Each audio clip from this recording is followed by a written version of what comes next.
I spoke earlier of the Piazetzna Rebbe. I try and tell this story every year at some point during the holidays. I think it is that important. And it involves Rabbi Shlomo Krabach. And it involves the Holy Piazetzna, the Holy Rabbi, the Warsaw Ghetto.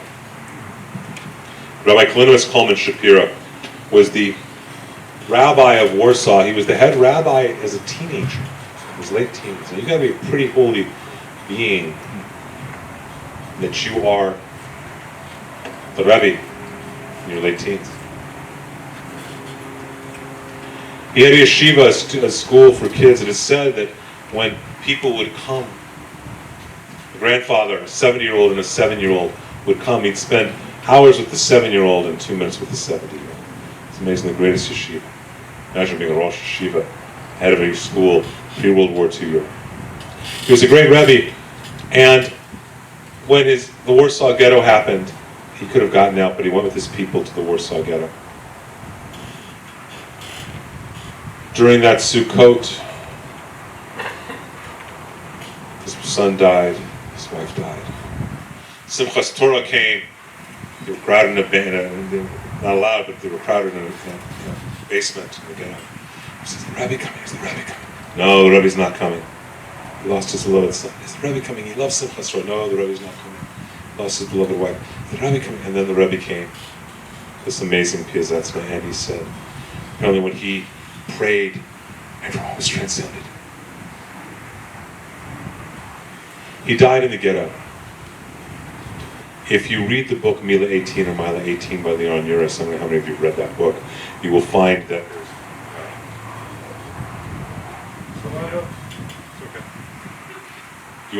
there is a rabbi in it. That rabbi is based on the Rebbe Kalinimus Kalman Shapira, the Piazetzna Rebbe. So he died, and after the war, the Americans, liberated things, and they found, an American soldier found a big cask. And on top was in writing in Yiddish, Polish, and Hebrew. So he took it to the army chaplain, the rabbi, who said, "Oh, this is what it says. It says, whoever takes these to the Holy Land, to Eretz Yisrael, and publishes them, my ancestors and I will bless you and your descendants." And so, they are his Devar Torahs from in the midst of the ghetto. I cannot read more than a page or two without sobbing. You can buy an amazing translation called Sacred Fire, or Holy Fire, but Sacred Fire is an even better translation. What this man said in the midst of challenges.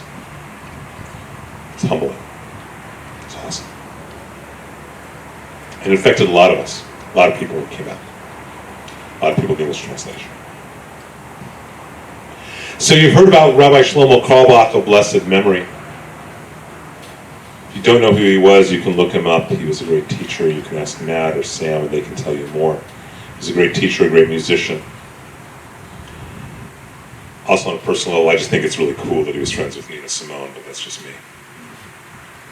But he was a great rabbi and a teacher. And he was deeply affected by this book, Sacred Fire. And one year he was in Tel Aviv, right before Yontif. And there was a street sweeper by the beach of Tel Aviv, and so Shlomo, the way he would do is he said, "Shalom Aleichem, holy brother." In a heavy Polish accent, the street sweeper replied, "Aleichem Shalom." Rav Shlomo said to him, "You're from Poland?" "Yes, I'm from Poland." "Where?" "Piazetzna." "Piazetzna? Did you know the holy Rebbe, Kalinimus Kalman Shapira, the Piazetzna Rebbe?" "Know him. He was my Rosh Yeshiva until I was 11 years old. He was the head of my school, of course I know." "Please," Shlomo said, please, I beg you, please, tell me a story. Give me some of his Torah. Give me one of his teachings. I will pass it on forever." And this street saver said, "Oh, you're sure you want? I want one. Please, I will promise you, I will tell the story forever." So the street sweeper went and he put on his shirt, a collared shirt, because traditionally you don't teach in a t-shirt or anything. You teach with respect for Torah as a teacher and a student. And he came back and he said to Karlbach, he said, "You sure you want the story?" He goes, "Please, please, give me some of his Torah teachings." And so the street sweeper said, "You know, I was big for my age when I went to the yeshiva. I don't remember a lot of his Torah, I gotta be honest with you. When I left when I was 11, I was taken on the train to Auschwitz.